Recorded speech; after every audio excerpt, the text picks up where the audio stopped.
So in the last video, I dipped my toes into Death Guard. Okay, to be fair, I've done a little bit more than dipping my toes. Spending several $100s on models, I think. I didn't say that if you're my wife listening. Anyway, I, like many of you, came across this guy. And this box holds a dark, dark secret. The media doesn't want you to know about this. Just do that. Now, some people have clearly pointed out that this box is inferior to the Kill Team starter set that has the full 14 models, and that's true, but this is maybe accessible for more people. You can find this at Barnes & Noble, and it's a bit cheaper, so for some people, that's what matters, and if you don't want to play Kill Team, then you don't have to. Sorry, no offense to the Kill Team people out there. I know you exist. Anyway, actually, these reference sheets kind of begin to illustrate my point, which is that there's this guy right here. He is our Plague Marine champion, right? Now, these are Kill Team rules, so, bear with me, but the Plague Marine champion, I'm pretty sure, can take a power fist and a plasma pistol. I want you to notice something about this guy right here. In fact, all but like one of these 5 Space Marines can pretty easily be converted to Plague Marines if you know what you're doing. So I'm going to pretend that I do for this video. That's right, kids. This is a Death Guard box, and I don't care what your daddy told you. There are 10 Death Guard models in this box, and we're going to do that. This guy's going to fall to chaos and Nurgle, and it's going to be gross. Hide your wife and your children. And these sculpts are great. I've built 4 out of the 5 of these so far, but we're going to get the other ones put together here, and then I'll show you how I'm going to convert those into Plague Marines. How exactly they're going to work in 40K, I don't know. I'll figure it out.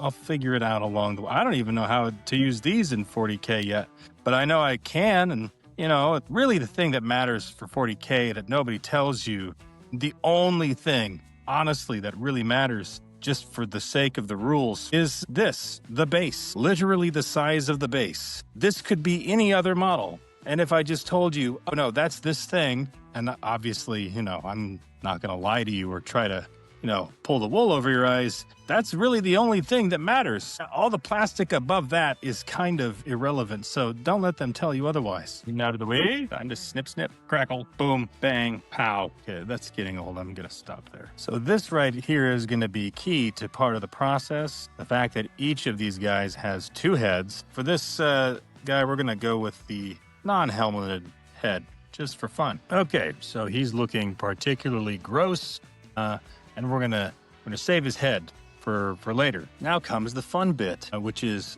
turning this guy into a Death Guard guy. It's not actually as hard as you might think. I've already done this before, just as an experiment. This is what that experiment looks like. He still needs to be painted up, but this guy actually was an Infernus Marine. I have a few other bits that I added on here, but a lot of this was really just some tinkering around with some other stuff. I think there's a Tyrannid claw in here, some sprue that got turned into a claw. This is 3D printed, some chain, green stuff for the cape, and the mushrooms, of course, on the back. So, yeah, it can be done. And the Primaris scale, I think, is actually really cool for these guys. Yeah, it'll be fun. And lore-wise, these guys are actually taking converts, so they are actively trying to convert Space Marines, particularly the Blueberry Boys, into followers of Nurgle. So it will fit with my army. A good chunk of my army will be Primaris conversions, so it will not be out of place. While we're here, I'd like to tell you that I wrote a book about Space Marines, and there's a link for it in the description of this video if you want to check it out. It's kind of like Halo meets Aliens meets The Walking Dead. Anyway, it's free. And yeah, check it out if you want. I know some people have asked if it's in paperback yet, and for right now, it's just an ebook, but I'll have paperbacks available soon. Okay, so actually, we are at the first stage of turning this guy into a Plague Marine, and that is, yeah, you guessed it, with the helmet. Now, I probably could have picked a better one from among all these guys here, but, this will do the trick. It's definitely Death Guard. The problem is it's just not going to work with the push-fit connection that's here. We just have to glue this in like a regular old head. Snip that off. Give it a little bit of a dry fit right there just to see how it's going to look. Obviously, he's going to have the plasma pistol here, so we'll probably have him looking in that generic direction. I think that'll look good. Tamiya, extra strength. If you know, you know. That's super heretical right there. Now, this plasma pistol armor pretty much going to leave as is. It doesn't exactly resemble a Death Guard plasma pistol, but we're going to go with it again. The whole idea being that, this guy was actually recently a loyalist. Despite the Imperium's propaganda, yes, Space Marines fall to chaos every day of the week. Now, some stuff like these purity seals, we can scrape off or get rid of if we want to, but I don't know. I kind of feel like leaving some of it and then adding on maybe creates the effect that I'm going for more so. I'm not really trying to completely change his looks. I'm doing a few swaps here and there, and then later on, we're going to do maybe a few more drastic things to this guy once he's fully assembled. I am going to opt to leave the purity seals for now. We'll see how I feel about them in a bit. Now, the backpack is actually one major swap that we can make. I do like that this has a skull, but honestly, I would rather keep this backpack for a deserving blood angel than waste it on this dude. Thankfully, I have some 3D printed options from Legs Miniatures. I really love their, guys that are analogous to Death Guard for copyright reasons. And we've got a few here that are really interesting and neat. We got this fly, we got this guy with the teeth, and then we got the Three Stooges right here.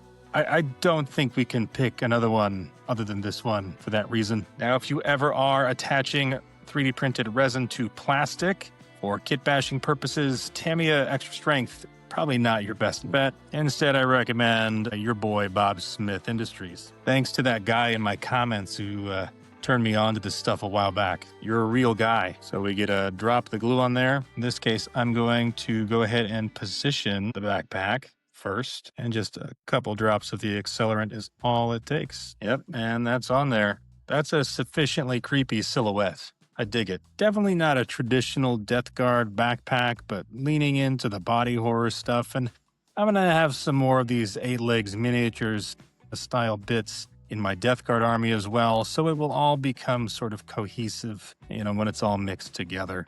At least I hope. Now, I am feeling somewhat ambitious here with the Power Fist and wanting to replace this shoulder. The thing is, this being a push-fit model, this shoulder is on there. It's not going anywhere, but we can still trim it off. Unfortunately means that we're just losing this piece. I'm not able to use this shoulder on something else, at least not reasonably. It's pretty much just gone. We're looking pretty good there. All right, I like that. Simple. We basically made 3 changes here. One second, can't forget this little guy. Okay, I definitely could have done a whole lot more, before assembling this model, but now it's time to really rough this guy up. A few places where I see we can do that, and probably the easiest way to get started is just by drilling some holes. We can use our hobby knife, we could use a drill, what have you.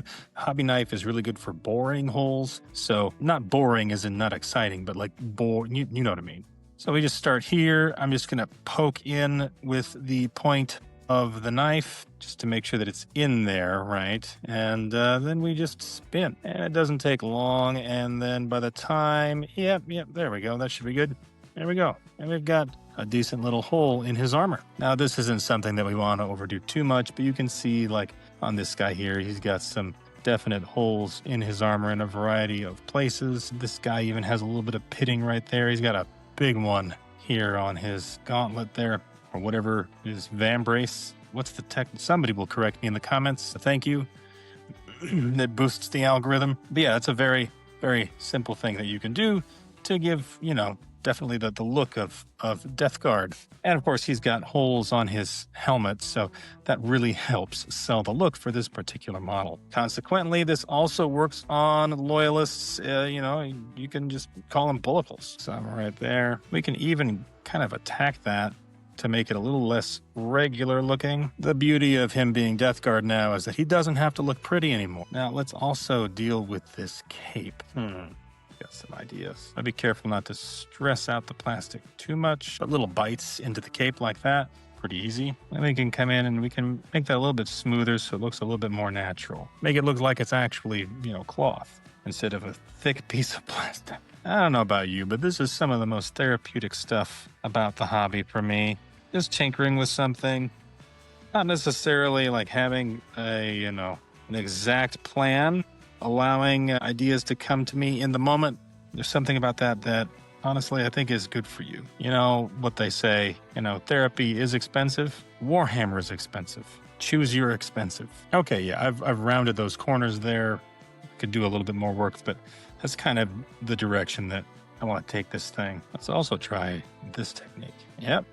Swiss cheesecake. I think this guy has a name now. Hobby drill definitely gives you a little bit more control if you don't want to go all the way through. So for a different effect, more of a pitting effect, it can work well. Also really good to pair with some of those deeper holes. You have a little bit more control. Yeah. Okay, that's about all I have the patience for on this thing. It would take me forever. Another thing that the Death Guard pull off really well are chains. So we can add some of that here pretty easily. Now, normally they have them hanging down from like their shoulder pauldrons and that sort of thing.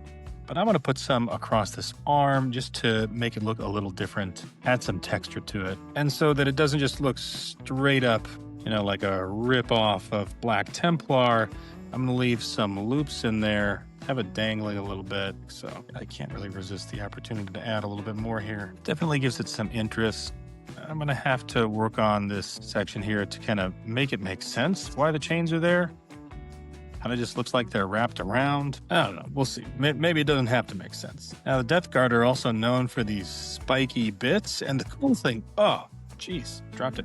The cool thing is that Games Workshop actually included these in here in case you didn't notice. See, they're all over if you're just looking in the right place. I think we've got a couple of good candidates right here. And now comes the fun part of having to carve this thing up. I mean, you already paid for the sprues, so why not use them? Okay, we trimmed it down a fair bit, but it'll do. And I think probably the coolest place to put this thing would be right there. Yeah, it's gonna be tricky. Yeah, we trimmed it down, like I said, but hey, it's poking through. Man, that creates a lot of... Looks like crayon crumbs. Now, one thing my Death Guard warband is known for, of course, are these mushrooms, the white mushrooms with the red sort of pools on them. These are actually a real mushroom. They're called bloodtooth mushrooms. You can look them up. They actually look creepier in real life than they do on here. But, it's a style. It's a thing I've committed to. Whatever. So for that, we're going to break out some green stuff. Honestly, don't know if this part's going to make it in. Apologies for the naked hands, but really can't do this with gloves on. Whereas what we're making here are these little mushrooms that are going on these guys. That's what we're making. Those mushrooms right there. Yeah, that's a little big. It's just a little press and twist. These guys are pretty easy to make. Oh, man. The focus on this camera's awful. Now, if that looks totally bizarre, like coming out of his knee like that, then I did my job. That's what I'm going for. This is how we're going to cover up some of the iconography. Yeah, that kind of ladder effect there. That's not something I've done before with these, so make sure we keep our chains from that. I was just looking through my Blight Lord Terminator's spare bits, and this was definitely a missed opportunity with this guy. I'm going to have to remember that I've got this for my next conversion. Last but not least, to create a little bit of goopiness over some of the smoother surfaces, we're going to go with some Bob Smith Maxi Cure, spray it with the Insta Set, and it will cure in kind of a gloppy way if we do it correctly. Here, add a little blob.